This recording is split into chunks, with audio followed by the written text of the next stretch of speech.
राजकुमार जी, मैं ये उम्मीद कर रहा था बेशर्मी के 2025 में आप कह रहे हैं यहाँ बैठकर कि इतने लोग मर गए, और जिस तरह की मौतें हुई हैं अनगिनत, और जिस तरह का हाहाकार, जिस तरह का वहाँ पर लोग शोक मना रहे हैं, बीजेपी और आरएसएस के लोगों को थोड़ा बहुत दुख जरूर हो रहा होगा और ये कुछ गंभीर होंगे, लेकिन ये लोग तो अपनी आदत से बाज आएंगे नहीं। ये आरोप प्रत्यारोप में उलझाना चाहते हैं। सच्चाई ये पदमजा जी, सवाल केवल इन 6 घटनाओं का नहीं है कि 6 तो जगह भगदड़ मची और 3 जगह आगजनी हुई।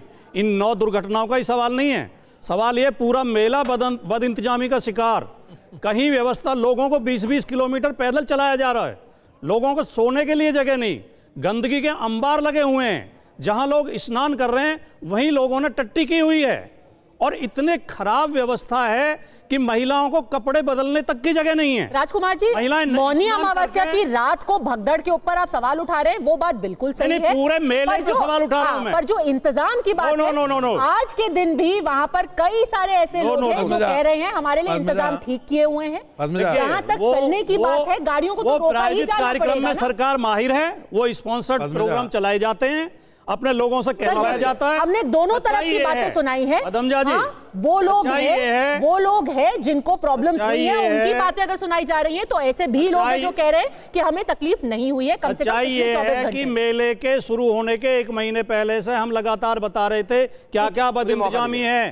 पंटून पुल पूरे नहीं हुए थे, 22 पुल बनने थे, केवल 11 बने थे, खंबे गड़ गए थे, बिजली के तार नहीं लगे थे, टेंट जो शिविर बनने थे वो तैयार नहीं हुए थे, मार्ग तैयार नहीं किए गए थे। हम कह रहे थे इतनी जल्दी कर नहीं पाओगे, ठीक है, तो प्रोफेसर हो जाएगी, सरकार सुनने को तैयार नहीं थी, अहंकार में चूर थी। नहीं है, ये पूरा एक सिर्फ प्रचार और प्रसार के लिए इवेंट कराया जा रहा है, इवेंट मैनेजमेंट। देखिए, 2 चीजें मैं तो होकर के आया हूं, इसलिए मैं कह सकता हूं मैंने इतनी सफाई कहीं पर देखी नहीं है, और मैं ये बहुत गंभीरता के साथ कह रहा हूं। दूसरी बात, मैं बार बार एक चीज की तरफ जिक्र कर रहा था, जनता को भी ऐसे समय में जब भीड़ हो तो उनको भी एक जिसे कहते हैं संयम या कायदे कानून और नियम से चलने की जरूरत होती है।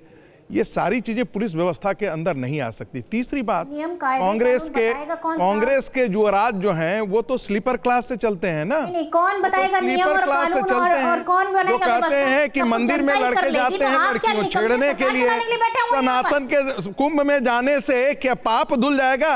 ये खड़गे जी का बयान है। निकम्मी सरकार कुर्सी छोड़ दे, निकम्मी नहीं, निकम्मी नहीं हुई है, आरोप विपक्ष में लगाएंगे। हम तो राहुल गांधी की मानसिकता, सरकार हुई है तो राहुल गांधी और खड़गे जी की मानसिकता को क्वेश्चन कर रहा हूँ। राहुल गांधी और उनकी पार्टी, राहुल गांधी और उनकी पार्टी मतलब बोलने का कोई नैतिक बल ही नहीं है। राहुल गांधी को नैतिक बल है क्या बोलने का? खड़गे साहब को बोलने का नैतिक बल है क्या?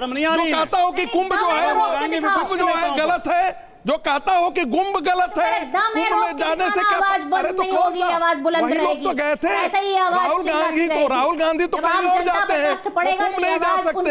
राहुल गांधी कहीं और जाते हैं, कुंभ नहीं जा सकते। इसलिए उस पार्टी को इसके बारे में बात करना है कि कुंभ में क्या व्यवस्था थी, कुंभ में क्या अव्यवस्था थी। मुझे तो लगता है कि ये नैतिक जो है वो भी नहीं, उनको कम से कम नहीं बोलने का हक है, इस बारे में टिप्पणी करने का। एक और बात मैं जिक्र करना चाहता हूँ जिसकी मैं बार-बार आनी चाहिए, अगर नहीं बोलने का हक है। मैं तो कह रहा हूँ क्योंकि आप ही के पार्टी के युवराज मंदिर जाना तो लड़कियों को बेशर्म लोग हैं ये लोग। खड़गे साहब मर जाए, पैरों के नीचे कुचल जाए, मिट्टी में पाप धुल जाता है, तो क्या मतलब नहीं? आप जाने से वो पाप धुलता है? पाप धुलता है क्या? बैठे हुए इटली जाने से पाप धुलता है क्या? कोई लेना देना नहीं, पाप धुलता है? सवाल पूछिए, हिम्मत है तो पूछ दिखाइए कितने लोग मर गए, के यहाँ बैठने से पाप धुलता है क्या? कहाँ जाने से पाप धुलता है? यूक्रेन में जाकर जॉर्ज सोरोस के एजेंट के साथ बैठने से पाप धुलता है क्या? किसके साथ पाप धुलता है? बेहुदी बातें कर रहे हैं यहाँ बैठ के।